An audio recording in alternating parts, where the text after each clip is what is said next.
Welcome to the Banker Lamp. Please enjoy the video. In this video, I will explain how to make lollipops at home without sugar. First, let's gather our ingredients and tools. You'll need a sugar substitute like erythritol or xylitol, which are great for sweetness without the sugar. Also, grab a reliable candy thermometer, some silicone lollipop molds, and a non-stick mat or parchment paper for cooling. Having everything ready makes the process much smoother and more enjoyable. Now let's get cooking. In a saucepan, combine your sugar substitute with just enough water to dissolve it.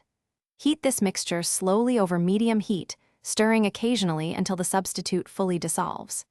Keep a close eye on your candy thermometer. You're aiming for the hard crack stage, which is about 300 degrees Fahrenheit.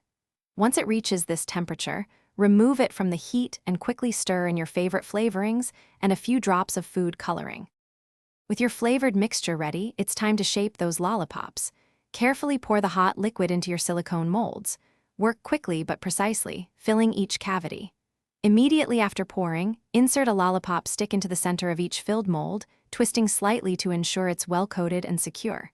Now comes the hardest part: patience.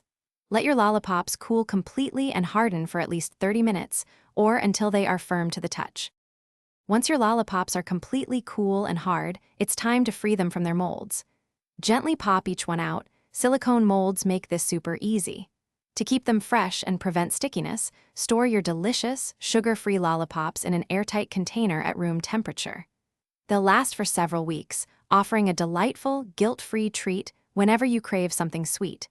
Enjoy your homemade creations. Thanks for watching. If this was helpful, leave a like and consider subscribing. See you next time.